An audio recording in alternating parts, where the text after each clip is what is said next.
I'm Vin. I'm Sori. That's Movie. It's Culpy and Chip and Ghosty. Ceremony by New Order. This is from the Anarchy 99 group. Yes. So is the name Ceremony or the name of the band? Okay. I thought the name of the band was Ceremony. Did I mix it up? No, I think New Order is the name of the band. And Ceremony is the name of the song. Oh, okay. All right. So I think you have to flip that Yeah. title. Okay. So this is New Order, October 1981. This should be interesting. I know, right? None of us were alive. Okay, so this is Ceremony by the band New Order for the Anarchy 99 crew. Yep. For timely topical political commentary, you can hit us up at Middle America with Vin and Sori.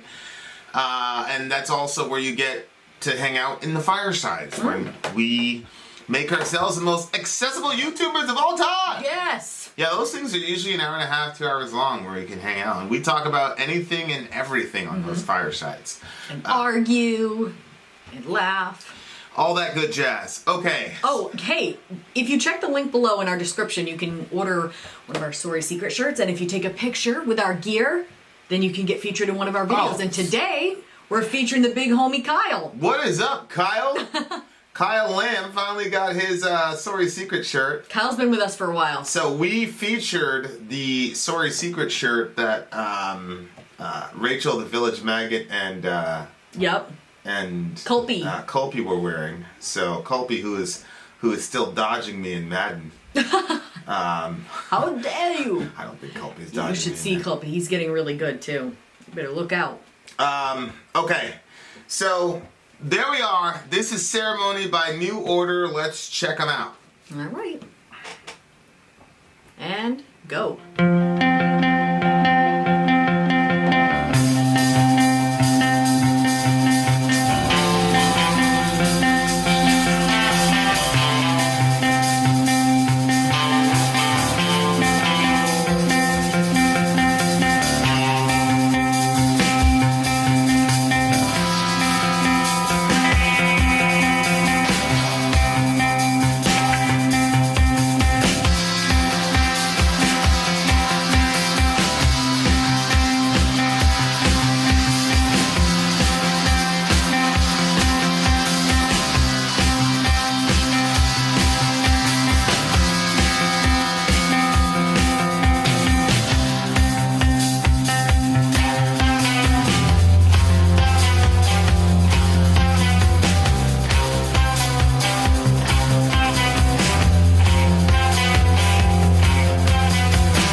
Yikes. Okay, so Ian Curtis was the original singer for this group. He was the lead singer and lyricist for post-punk band Joy Division. I love the name of that band. I used to roll with this dude, and he used to have all these Joy Division patches on 14th Street. Oh, really? And I said, man, I love the name of that band. But I was so into Korn and Slipknot at the time. He's like, yeah, I'll show you a record eventually. He never did. And because I wouldn't have liked it. Right. He probably knew that. Yeah, he knew that. But I love the term Joy Division. But I guess that term is pretty terrible because it was like apparently like a group of pretty Jewish women that the Nazis used to keep for themselves in the concentration camp. They called them the Joy Division. Oh my gosh, really? Yeah. But anyway, apparently Ian Curtis suffered from epilepsy and depression. He took his own life on the eve of their first North American tour shortly before the release of Closer. His suicide resulted in the band's dissolution and subsequent formation of New Order. Okay, so New Order was the group. That makes sense. They would call themselves New Order after. Okay, so their lead singer dies, and I guess this is about him. I guess to some degree. That's sad. But it was written by I think. Well, it had a sad sound to it, like. Yeah. It was like heavenish, I thought, like, because it had like the.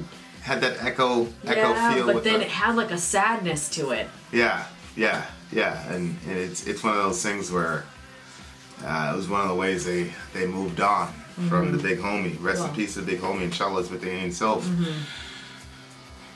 So I guess the genre is post-punk. It's like you'd hear this in soundtracks to movies. Not this particular song, but this type of song. Like in the late 80s, early 90s, you'd hear this style of music in the soundtrack and stuff. So it's weird because this song makes me feel pretty nostalgic, but it was out long, before our time, obviously. Yeah. But those 80s movies, you'd always hear songs like this, or when the kids were going to the clubs or parties or whatever, you'd always hear songs like this. So it's. I wouldn't know. We couldn't watch so movies you that wouldn't had know. clubs or anything in them. Yeah. So it made me a little nostalgic, and I was sad through the whole song, and I didn't know why. And I checked the guy's name and was like, oh, okay. Yeah. This is why. Right before their North American tour, right before they were about to really, really blow up.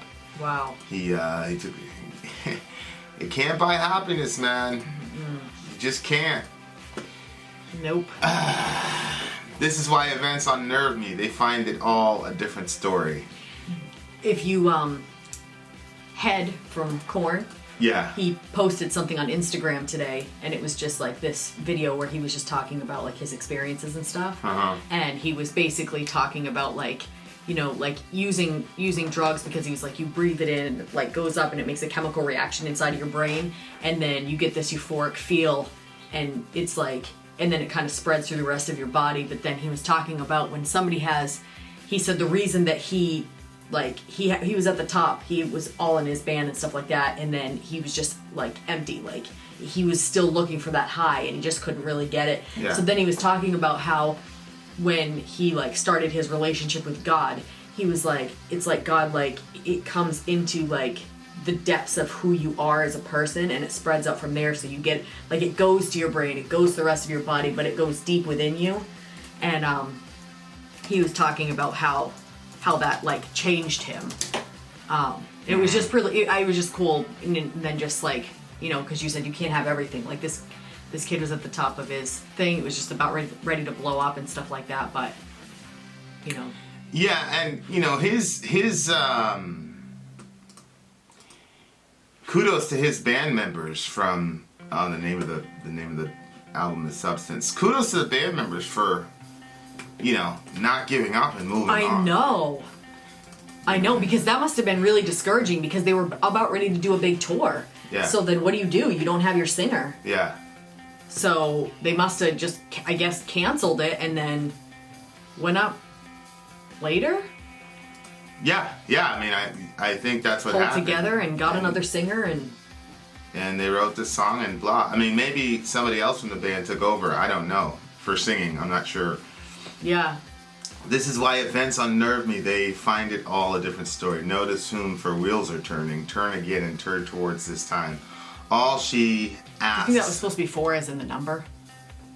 Notice whom for wheel. No, because You're it's a notice band. whom for wheels are turning. Okay. So Why they're doing what they do? yeah, so it's a who. There's a person that's being noticed. So the 4 there would probably be. I'm checking right now, but I'm pretty sure that those are accurate. Yeah, those are the lyrics. Okay. Yeah, so all she asks, the strength to hold me, then again the same old story. Word will travel oh so quickly, travel first and lean towards this time. He's kind of an avant-garde writer. Mm-hmm. I'm pretty sure that he wrote this. This is like one of the last things he wrote or something like that. Oh, oh, the one Yeah, that he the wrote right- it. Yeah, he wrote Oh. it, and then, but it looks like he's talking about a wedding, because the name of the song is Ceremony, Yep. and so, you know, and then again the same old word will travel oh so quickly, travel first and lean towards this time. Oh, I'll break them down, no mercy shown. Heaven knows it's got to be this time. Watching her, these things she said, the time she cried, too frail to wake this time. So I thought some woman died. well, either the woman died or, you know, if he wrote this and he was thinking about what he was going to do, you know what I mean? Then, you know, he knows that she's in a pretty terrible situation. Watching her, these things she said, the time she cried. So, too frail to wake this time. You know, that's too frail to wake. That's not a good sign. Right. Picture me and then you start watching forever, watching love grow forever, letting me know forever. So, you know, oh my gosh. it's kind of, you know, a wedding is a ceremony, but so is a funeral, and it's kind of like it's kind of like a double entendre. You know, people. It's weird. People kind of get senses when they're gonna die, and like I had a family member, and I had a pretty good sense that they were gonna die, pretty. And it wasn't like they had cancer or something like that. It was other issues, and I knew that was the last conversation I was gonna have with her. So I'm pretty sure she probably knew it was the last conversation she was gonna have with me. Well, I'm sure she did, because she knew what she was planning. So this last verse is pretty tough. You know, heaven knows it's got to be this time. Avenues all lined with trees. Picture, you know, it's like a picturesque scene. Everything is beautiful. Watching forever, watching love grow forever, letting me know forever, like letting me know that you love me and all. So it's like, it's one last snapshot of like a heavenly scene or a utopian scene. Yikes. He's with this girl and she loves him forever and all this, and that's it. You know, beautiful stuff, but pretty brutal to go through. But you know, When he says at the top, this is why events unnerve me, they find it all a different story. Is he talking about like when like the events of someone's life or whatever, they kind of like come out, that it like unnerves him because it's always a different story than what it actually was. Like people have their perceptions, people have their interpretations, and it's different from what was actually happening. Yeah, and again, the name of the song is Ceremony, so I'm going to use that as a control. So I don't think he's saying events like any random event. I think he's talking about like events like, you know, a wedding or a funeral. They unnerve him because everybody has a different interpretation or story or experience of what actually happened. And it's unnerving to him. You know, there's some people that have a hard time just going through the normal, you know, aspects of life. You know, like it really bothers them. And all she asks, the strength to hold me. Yeah, I understand that. Well, again, it's like to hold him. If it's just to hold him, like literally physically hold him, then it doesn't really make a lot of sense. But if it's about holding him in this world, that makes a ton of sense. Like you've got to be. Nobody's that strong to hold somebody into the world if they want to leave the world. So, but I think when you love somebody that has that type of affliction, that's always in the back of your mind, and you're always working double and triple overtime to try to keep them here. Oh gosh. So, It's a lot of pressure. Yeah, and then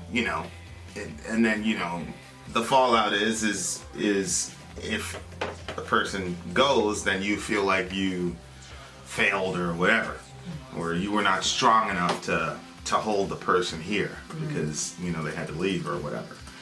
And then he says again the same old story. Word will travel oh so quickly. Like once you learn the way that he went out, then now it becomes now that colors all the ways that you interpret it. You know what I mean? Yeah. So sad stuff, but the song, like sonically, and it felt. I'll probably not listen to the song again. No.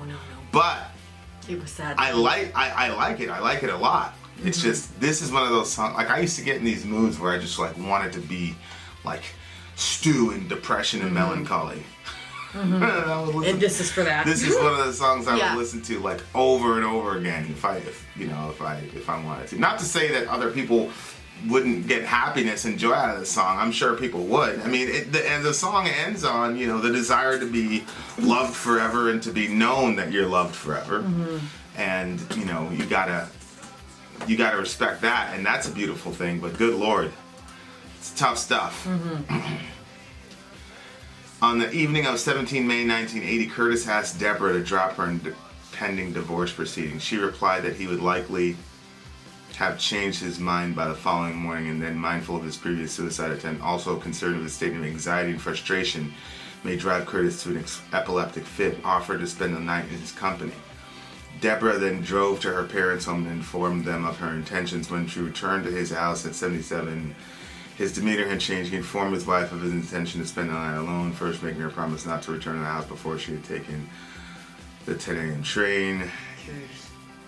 And he was 23 years old, and Deborah found his. So maybe he was singing the song to this Deborah person, because they were getting a divorce or whatever, and then boom. I mean, God Almighty, that's brutal.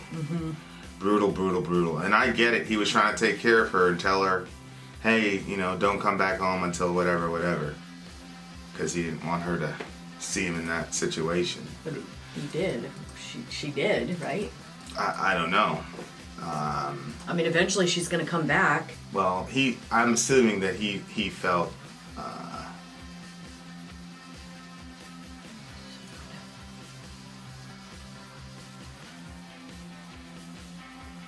to rendezvous with his bandmates.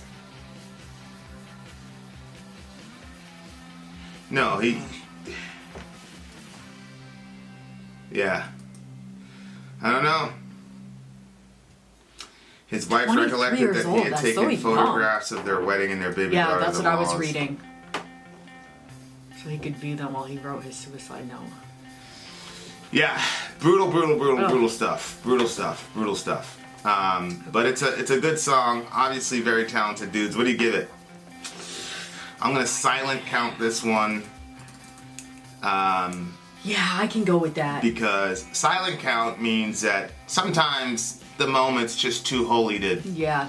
To rate it would be to kind of do a dishonor to the song.